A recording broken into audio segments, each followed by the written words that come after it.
पे डिस्कस करते हैं about the topic area of triangle. तो एरिया ऑफ ट्रायंगल जो टॉपिक है वो काफी इंपॉर्टेंट टॉपिक होता है। उससे रिलेटेड दो इंपॉर्टेंट फॉर्मूलेज हैं जो हम डिस्कस करेंगे। तो जो पहला फॉर्मूला होता है that is half base multiplied by height. तो अगर आपको किसी भी ट्रायंगल का बेस पता है, उसकी हाइट की वैल्यू पता है, तो आप एरिया उसका इवैल्यूएट कर सकते हैं। इंपॉर्टेंट चीज समझने वाली ये है कि बेस क्या है और हाइट क्या है। तो ध्यान रखिए, किसी भी साइड ऑफ ट्रायंगल को आप बेस से डिफाइन कर सकते हैं। मैं इसको भी बेस बोल सकता हूं, इस साइड को भी बेस बोल सकता हूं, इस साइड को भी बेस बोल सकता हूं।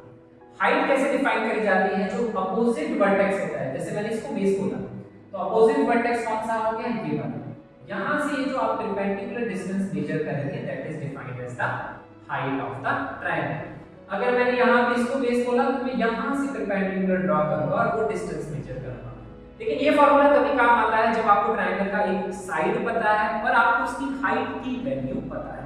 तो अब हुआ क्या कि अगर मुझे ट्रायंगल का हाइट नहीं पता, अगर मुझे सिर्फ ट्रायंगल की तीनों साइड्स पता है, तो हम कौन सा फार्मूला यूज कर सकते हैं? तो उस फार्मूले को हम बोलते हैं दैट इज हीरोन्स फार्मूला। तो ये जो हीरोन्स फार्मूला है इस तरह से डिफाइन किया जाता है, area of triangle is equal to under root s minus a s minus b and s minus c। तो यहाँ पे a b c जो होती है वो होती है साइड्स ऑफ द ट्रायंगल। एक साइड को हम a बोल देते हैं उसकी लेंथ को, एक साइड की लेंथ को b, और जो रिमेनिंग साइड है वो जाएंगे हमारी साइड c, उसकी लेंथ को हम c से डिफाइन करेंगे। अब ये जो फार्मूला था इसमें s को भी अभी देखेंगे क्या होता है, लेकिन ये ध्यान रखिए ये फार्मूला किसने दिया था? ये हीरोन करके एक मैथमेटिशियन था, उसने दिया था, ही वाज फ्रॉम इजिप्ट। तो ये फार्मूला उसने डिफाइन किया था। ये फार्मूला काफी यूजफुल फार्मूला है। अगर हमें साइड पता है ट्रायंगल की, हाइट नहीं पता, या तो हम पहले वाला फार्मूला यूज करना है half base multiplied by height, उसके लिए हमें पहले हाइट निकालनी पड़ेगी, तभी हम एरिया निकाल पाएंगे। तो ये फार्मूला काफी यूजफुल होता है किसी भी ट्रायंगल के लिए अगर आपको इसको तीनों साइड्स पता है। तो इसमें जो सबसे पहले हमने फार्मूला देखा था ये और ये दोनों फार्मूला अपने हिसाब से अपनी जगह यूजफुल है। अगर आपको हाइट दी है तो ये फार्मूला यूज करिए, और अगर आपको सिर्फ साइड्स पता है तो आप हीरोन्स फार्मूला यूज करिए। अब यहाँ पे हीरोन्स फार्मूला में जो s है उसको हम कैसे डिफाइन करते हैं? मैंने आपको ABC तो बताया था, वो तो होती है sides of the triangle. s को डिफाइन किया जाता है सेमी पेरीमीटर। अब ये जो सेमी पेरीमीटर का मतलब क्या होता है? सेमी का मतलब होता है हाफ, पेरी का मतलब होता है पेरिफेरी, पेरिफेरी का मतलब होता है बाउंड्री, और मीटर का मतलब होता है मेजर करना। तो यहाँ पे पेरीमीटर जो वर्ड है टू लेटर्स का कॉम्बिनेशन है, पेरी एंड मीटर।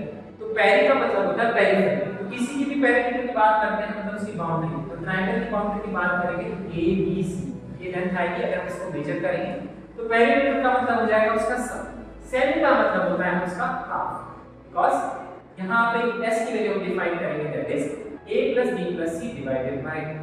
तो अगर आपको साइज पता है तो आप ये निकाल सकते हैं वैल्यू, a b c आपको पता है तो ये सारी वैल्यूज आप इवैल्यूएट करके फार्मूले में पुट करके आंसर निकाल सकते हैं। एक छोटा सा एग्जांपल देखते हैं यहाँ पे। अगर हमें ट्रायंगल की तीनों साइड्स पता है 120 80 एंड 50, तो स्टेप वाइज कैसे सॉल्व करेंगे? आप क्या करेंगे? सबसे पहले एक साइड को मान लेंगे a, मैंने 120 को a मान लिया, 80 को मैंने मान लिया b, और c मान लिया मैंने यहाँ पे 50। अब उसके बाद में आप सबसे पहले निकालेंगे नेक्स्ट स्टेप में दैट इज s होता है सेमी पेरीमीटर। तो हम निकालेंगे a + b + c by 2। a b c की वैल्यू आप पुट कर देंगे, वो है 120 80 और 50 जो हमने मानी है, डिवाइड बाय 2 कर देंगे। इसका सब डिवाइड बाय 2 करेंगे तो ये वैल्यू आ जाएगी that is 125, that is 250 divided by. उसके बाद में क्या करेंगे? वैल्यूज यहां पे फार्मूले में पुट करेंगे। लेकिन मैं जनरली क्या करता हूं, वैल्यूज पुट करने से पहले s - a s - b s - c separately evaluate कर लेता हूं ताकि कैलकुलेशन मिस्टेक के चांसेस कम हो जाते हैं। तो यहाँ पे अपन s - a निकालेंगे तो आएगा 125 - 120, वो वैल्यू आ जाएगी 5 के बराबर। फिर हम यहाँ पे निकालेंगे s - b, तो आ जाएगा 125 - 80। तो ध्यान रखिए a हमारी फर्स्ट साइड है, तो 125 हमारा s था, तो हमने 120 इसी में से सब्ट्रैक्ट किया। फिर 125 में सब्ट्रैक्ट करेंगे सेकंड साइड, तो ये आएगा s - c आएगा 125 - 50। तो ये तीनों वैल्यूज आ गई हमारी 5 45 एंड 75। अब मैं सारी वैल्यूज यहां पुट कर दूंगा। तो जहां s का मान पुट करेंगे 125, s - a 5 है, s - b है 45, s - c है 75। अब हम इसका स्क्वायर रूट निकालेंगे मल्टीप्लिकेशन के साथ। तो किसी भी नंबर का स्क्वायर रूट निकालना होता है तो उसके लिए क्या करते हैं? पहले उसके प्राइम फैक्टर्स बनाते हैं। तो 125 के प्राइम फैक्टर्स 45 और 75 के प्राइम फैक्टर्स आप बनाएंगे। तो यहाँ पे हमारा बनाएंगे 125 हो जाएगा 5 × 5 × 5, ये ऑलरेडी 5 यहाँ लिखा हुआ है। 45 हो जाएगा 5 × 9, 75 हो जाएगा 553। उसके बाद में हम पेयर से बाहर वैल्यूज निकालेंगे।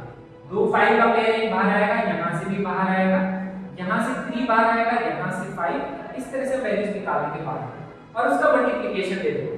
तो इस तरह से हम इसके पेयर्स बना सकते हैं। मैं आपको एक बार यहाँ शो भी कर देता हूँ। तो अगर हम यहाँ पे पेयर्स बनाएंगे तो देखिए कैसे देंगे। एक पेयर बनेगा हमारा 5 का, दूसरा भी 5 का, एक 3 का और एक 5 का। तो इसमें से 5 बाहर आएगा, इसमें से भी 5, इसमें से 3, इसमें से भी 5, सबका मल्टीप्लिकेशन 375 और अंदर क्या रह जाएगा जो बाहर नहीं आ सकता दैट इज जिसका पेयर नहीं, 5 और 3 का मल्टीप्लिकेशन, तो 15 जो है रूट में अंदर रह जाएगा।